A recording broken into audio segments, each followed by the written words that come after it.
మాట్లాడే హక్కు కూడా లేకుండా ఒక నియంతృత్వ పోకళ్ళతో ఒక రాజులాగా పాలన చేస్తూ ఉంటే తెలంగాణ ప్రజల కన్న కలలు నిజం చేయటం కోసం కాంగ్రెస్ పార్టీ టీఆర్ఎస్ పార్టీ చేతుల్లోంచి తెలంగాణను విముక్తి చేయటం కోసం పెద్ద ఎత్తున ప్రజానికానికి ఒక పిలుపిచ్చి రాహుల్ గాంధీ గారి నాయకత్వంలో పాదయాత్ర చేయటమే కాదు, ఇందిరమ్మ రాజ్యాన్ని తీసుకొని వస్తాం, ఈ రాష్ట్ర సంపదనంతా ప్రజలకే పంచుదాం,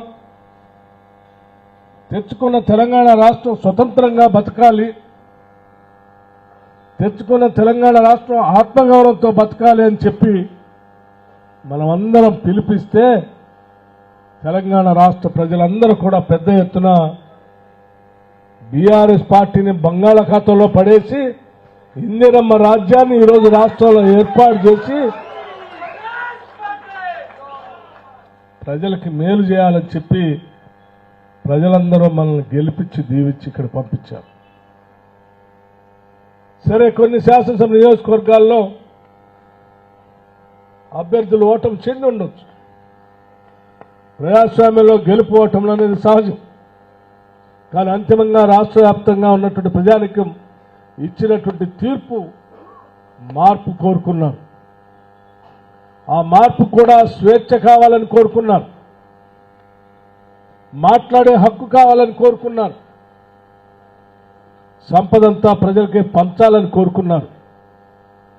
అలా కోరుకున్నటువంటి వారందరికీ ఈరోజు ఇందిరమ్మ ప్రభుత్వం ప్రజా ప్రభుత్వంగా మాటిస్తా ఉన్నాం.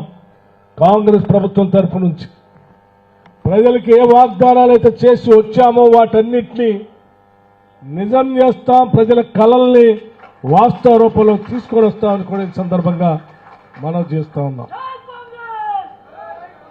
ఈరోజు హైదరాబాద్ సికింద్రాబాద్ నగరాలు జంట నగరాలు, ఈ జంట నగరాలని హైదరాబాద్గా పిలుచుకుంటాం మనం.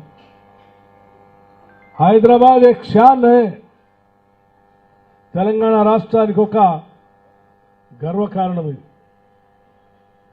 తెలంగాణ రాష్ట్రంలో ఉన్నటువంటి హైదరాబాద్ నగరంలో అనేక ప్రాంతాల ప్రజలు వచ్చి ఇక్కడ నివాసం ఉంటారు, అనేక మతాలకు సంబంధించినటువంటి వాళ్ళు ఉంటారు, అనేక మంది ఇక్కడికి వచ్చి సెటిలర్స్గా ఉపాధి పొందుతూ ఉంటారు.